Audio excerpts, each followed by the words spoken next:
Alright guys, welcome back to the channel where today we're talking even more WWE 2K18 news, as I want to cover a few things that I came across at last week's press event, firstly with some new Omg moments as these were listed when scrolling through the assigned skills. First up, in relation to the newly expanded backstage area, we'll have the car Finish Omg, which takes place in the parking lot and allows your superstar to climb on top of the car to perform their finisher in the same way that you would an announce table finisher, either on top delivering moves like the pedigree, or next to the car where you can perform moves such as the chokeslam. Next up, we'll have the semi-trailer finisher. However, it's unknown how this one works, as the text for this seems to imply a move off the semi-truck backstage. However, this ability was assigned to everyone and not just high flyers or people with aerial finishers, therefore it looks like this could be a specific move for everyone, such as a crossbody. Now, this isn't all of the new OMGs, as there will be more. However, these were the only ones assigned to the 10 superstars in the demo build, although there were more new skills included, but these appear to be actual skills as opposed to OMGs.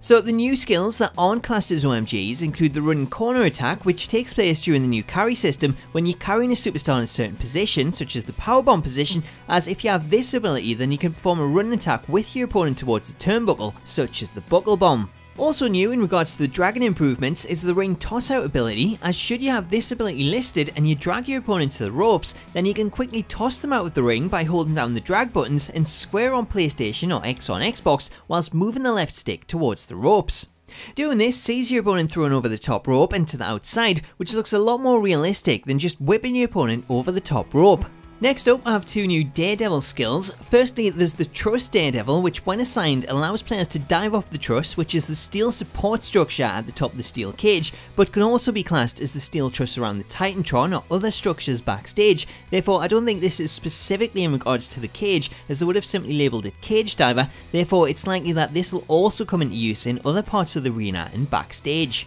Finally, the last new ability is Semi-Daredevil, with this one in relation to the semi-truck in the parking lot, with this one allowing players to climb a ladder propped up against the truck so that they can then perform diving attacks from it. So there you go, there are 2 new OMG moments and 4 new skills. However, you can expect to see more included in the final game. Moving on, and something else that I want to talk about is the updated crowd fighting area, as this appears very similar to 2K17, however some things have been rearranged and there's a few more weapons available.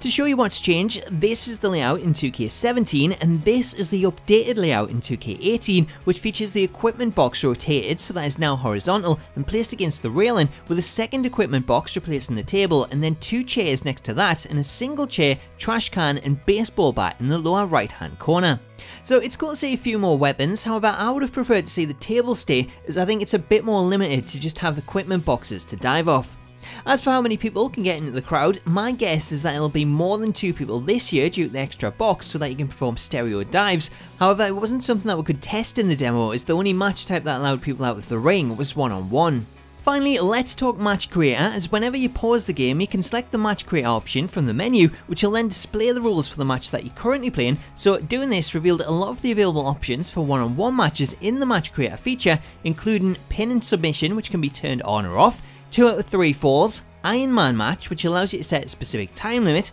over the top rope, knockout on or off, last man standing, finisher match, so the match ends when someone performs their finisher, first blood, so the match ends whenever someone's busted open, which sees this match type return to the series for the first time on next gen, climb out the cage, meaning you can set this to off if you want a cage match restricted to pins and submissions, DQ on or off, rope break, ring out, elimination, falls count anyway, time limit, so you can set a specific limit, and then we also have some extra options that aren't part of the actual match rules but allow you to change things, such as whether run-ins are allowed for entrances mid or post match. Also included, there's entrance interval, which appears to allow you to disable the interval between entrances and start the match straight away. From there, we'll have some player-specific options, including finishers, which sees the option of setting a specific amount of finishers to a superstar prior to the match starting, meaning you can have player 1 start with 3 finishers so that they can hit them as soon as the match begins. Also included is a health option, which allows you to set how much health each player has, so if you want to give yourself a challenge, then you could set your health to 0, knowing that you could be pinned at any given moment.